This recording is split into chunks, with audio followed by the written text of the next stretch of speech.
Mais et de blanc et le premier bon pressing de Sarah Cambo. Sarah Cambo peut-être face à la gardienne. Cambo qui prolonge et qui ouvre le score.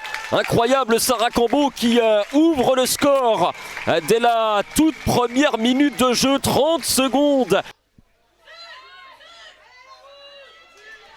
Et le contre avec Cambo qui trouve dans la profondeur. Oh, Alison Pennigel peut-être pour le deuxième but. Oh, la feinte parfaite devant la gardienne. Et ça fait 2 buts à 0 pour En Avant Guingamp. Après seulement 10 minutes de jeu. Les joueuses qui occupent la ligne défensive de l'AS Saint-Etienne.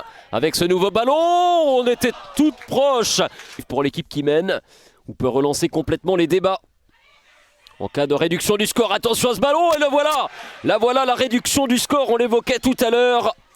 Elles ont parfaitement réagi dans ce véritable labyrinthe, dans cette surface de réparation. Renfort de Caputo, Cindy Caputo pour le centre. Attention, deuxième poteau, l'égalisation. L'égalisation stéphanoise qui revient totalement dans la partie. Avec l'excellente dribbleuse Aïssata Traoré qui lance dans la profondeur. Sarah Cambo dans la surface maintenant, Cambo et le doublé d'Alison Pennigel qui offre le 3e but à Guingamp sur cette action collective de grande classe menée par Aïssata Traoré pour Sarah Cambo. En revanche à l'extérieur, 3 défaites consécutives hors de leur base. Oh la cagade! L'égalisation stéphanoise sur ce dégagement contré par... C'est parti pour le coup franc dans la boîte. Oh, deuxième poteau! Et le 4e but stéphanois! Oh, que c'est dur! Et c'est Cindy Caputo, la capitaine Champagnac. Peut-être sur ce corner, beauté encore une fois par Louane Joly, c'est au premier poteau, la reprise et l'ouverture du score de Noémie Mouchon, l'infernale Noémie Mouchon, qui marque pour son 3e match de suite et son 8e but de la saison en D1 Arkema. Rachel Corboz, oh quel but! Et le coup franc de Rachel Corboz en pleine lucarne pour tuer le suspense de ce match. 2-0 pour le Stade de Reims. Avec de la réussite, ça revient sur Gomez pour Corboz qui lance Shana Chosnot qui a encore des cannes en cette fin de partie. Elle va rentrer dans la surface, elle va essayer d'éliminer Herbert qui s'accroche. Oh, le contact, la frappe et le doublé magnifique de Rachel Corboz. Il y a eu un premier coup de canon sur coup franc direct, il y en a eu un deuxième. Quelle frappe du pied gauche de Rachel Corboz pour le doublé.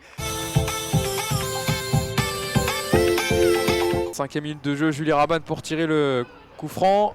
La tête au second poteau d'Mbala. Attention, au second poteau, il y a du monde. Est-ce qu'il y a l'ouverture du score pour Lille? Oui, c'est bien l'ouverture du score. Alors, il y a eu beaucoup de casses sur cette situation. Est-ce que l'ouverture du score a été validée? Il me semble bien. Le Garec qui essaie de lancer, bien joué cette passe en profondeur pour trouver Rosemonde Kouassi qui a de l'espace. Rosemonde Kouassi qui accélère dans la surface. Rosemonde Kouassi qui ouvre bien son pied, qui vient égaliser pour Fleury. Ça fait un partout. Après un peu plus de 40 minutes de jeu, Fleury remet les compteurs à 0. Un but partout à Robert Bobin. Déjà encore une offensive avec Rosemonde Kouassi qui accélère. Rosemonde Kouassi, le crochet et l'enroulé. Et ensuite le doublé pour Rosemonde Kouassi, magnifique. La qualité technique et la finition pour l'Internationale ivoirienne pour venir doubler la mise.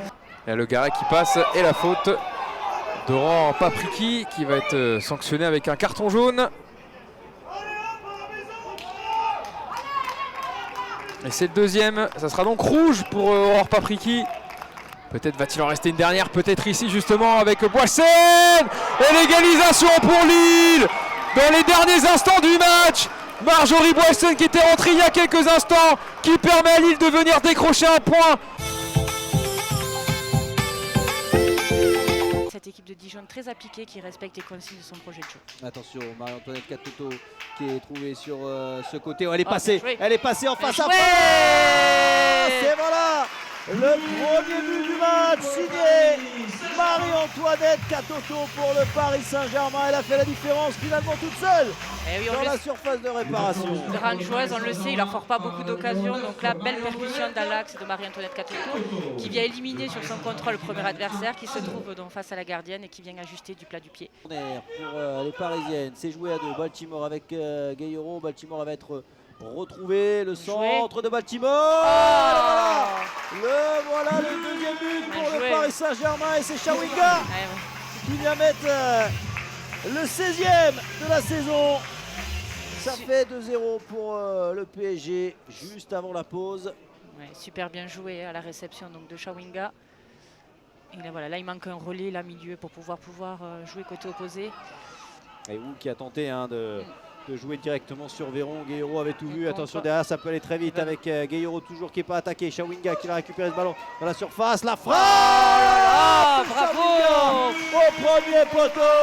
Et ça fait 3-0 le doublé pour Tabitha Chawinga. Super but encore, elle n'a même pas besoin de dribbler la défenseuse, le ballon est tellement donné, bien donné, dans le bon tempo qu'elle a juste donc qu'à ajuster la gardienne, pied gauche, frappe sèche premier poteau.